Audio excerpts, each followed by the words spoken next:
আসসালামু আলাইকুম রহমতুল্লাহ। সুপ্রিয় দর্শক ও শ্রোতা মণ্ডলী, আপনাদেরকে আন্তরিক শুভেচ্ছা ও মোবারকবাদ। আজকে আমি নারীর সম্মান ও মর্যাদা নিয়ে সংক্ষেপে কোরআন ও হাদিসের আলোকে দু একটি কথা বলব। আল্লাহ তাআলা নারী ও পুরুষকে একে অপরের পরিপূরক করে সৃষ্টি করেছেন। পবিত্র কোরআনে আল্লাহ তাআলা বলেছেন, আমি প্রত্যেক নর ও নারীকে তাদের কর্মফল অনুযায়ী প্রতিফল দেব। নারী যে কর্ম করবে তার প্রতিফল আল্লাহ দেবে। একইভাবে আল্লাহ তাআলা পুরুষদেরকেও তাদের কর্মফল অনুযায়ী প্রতিদান দেবে। রাসূল সাল্লাল্লাহু আলাইহি ওয়াসাল্লাম জ্ঞান অর্জনের ক্ষেত্রেও নারী পুরুষের মধ্যে কোনো তারতম্য কথা বলেননি। রাসূল সাল্লাল্লাহু আলাইহি ওয়াসাল্লাম ইবনে মাজাহ শরীফের হাদিসে ইরশাদ করেছেন, তলাবুল ইলমি ফারিদাতুন আলা কুল্লি মুসলিম ওয়া মুসলিমা, অর্থাৎ দ্বীনি ইলম শিক্ষা করা প্রত্যেক মুসলিম নর ও নারীর উপর ফরজ। ইসলাম নারীকে কন্যা হিসেবে মর্যাদা দিয়েছে। রাসূল সাল্লাল্লাহু আলাইহি ওয়াসাল্লাম বলেছেন, যার দুটি কন্যা সন্তান আছে সে তাদেরকে সুন্দরভাবে লালন পালন করলো, সুশিক্ষায় শিক্ষিত করলো এবং প্রাপ্তবয়স্ক হওয়ার পরে দ্বীনি পাত্র দেখে বিবাহ শাদী সম্পন্ন করলো, আমি এবং ওই মেয়ের বাবা জান্নাতে একই সাথে থাকব। মুসলিম শরীফের হাদিস। ইসলাম কন্যা হিসেবে নারীদেরকে আরও মর্যাদা দিয়েছে। রাসূল সাল্লাল্লাহু আলাইহি সাল্লাম আরও ইরশাদ করেছেন, যে ব্যক্তি কন্যা সন্তানের অবহেলা করবে না, ছেলেদেরকে কন্যা সন্তানের উপর প্রাধান্য দিবে না, সে ব্যক্তি অবশ্যই জান্নাতে প্রবেশ করবে। ইবনে মাজাহ।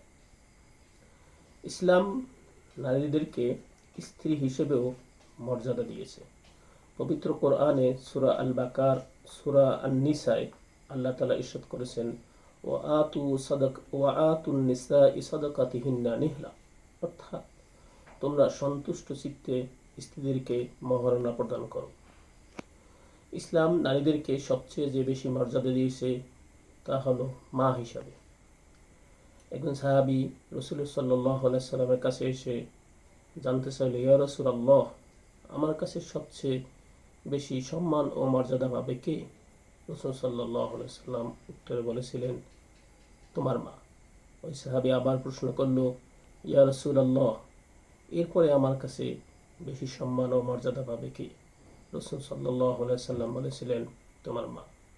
সাহাবী তৃতীয়বার প্রশ্ন করল যে, হে রাসূলুল্লাহ, আমার কাছে তারপরে কে বেশি সম্মান ও মর্যাদা পাবে? রাসূল সাল্লাল্লাহু আলাইহি সাল্লাম তৃতীয়বার বললেন, তোমার মা। লোকটি আবার বলল, তারপরে কে? রাসূল সাল্লাল্লাহু আলাইহি সাল্লাম চতুর্থবার বললেন, তোমার বাবা। অন্য এক হাদিসে রাসূল সাল্লাল্লাহু আলাইহি সাল্লাম ইরশাদ করেছেন, আল জান্নাতু তাহতা আকদামিল উম্মাহাত। নাসাই হাদিস নম্বর 3104। এই হাদিসের অর্থ হলো যে মায়ের পদতলে সন্তানের বেহেশত। ইসলাম নারীদেরকে সম্পদেও অধিকার দিয়েছে, যা পবিত্র কোরআনের সূরা আন-নিসার 4 থেকে 10 নম্বর আয়াতে আল্লাহ তাআলা ঘোষণা করেছেন। আল্লাহ তাআলা বলেছেন যে সম্পত্তিতে নারীদের নির্ধারিত অংশ আছে। এখানেই আমাদের একটু ঝামেলা হয়, ইসলাম বুঝতে কষ্ট হয় যে বাবার সম্পত্তিতে 2 মেয়ে যা পায় এক ছেলের সমপরিমাণ পায়, কিন্তু আমরা বুঝতে চেষ্টা করি না ছেলে শুধু বাবার সম্পত্তিতে পায় আর এই মেয়ে তার স্বামীর কাছ থেকে পায়, তারপরে তার ছেলের কাছ থেকে পায়, আরও বিভিন্ন জায়গা থেকে তার অংশ পায়। মোদ্দা কথা হলো যে স্ত্রীদেরকে বা মেয়েদেরকে তাদের সংসার চালানোর জন্য কোথাও কোনো খরচ করতে হয় না। সব খরচ, যখন একজন মেয়ে কন্যা থাকে, সব খরচ তার বাবা বহন করতে হয়। এরপর বিবাহ শাদী সম্পাদনের পরে যাবতীয় খরচ তার স্বামীর ভরণ পোষণ করতে হয়। কোনো কারণেও যদি স্বামী মারা যায়, তখন মা হিসাবে সন্তানের দায়িত্ব এসে যায় এই মাকে দেখাশোনা করার জন্য। তাই ইসলাম নারীদেরকে সত্যিকারেই মর্যাদার আসনে অধিষ্ঠিত করেছে। আমরা যারা ইসলাম বুঝি না তারা আমরা বিভিন্ন সময়ে কোরআন ও হাদিসের বিরুদ্ধে অপব্যাখ্যা দেই, ইসলামকে পদদলিত করার চেষ্টা করি। আল্লাহ রাব্বুল আলামিন আমাদের সবাইকে ইসলাম বোঝার তৌফিক দান করুন।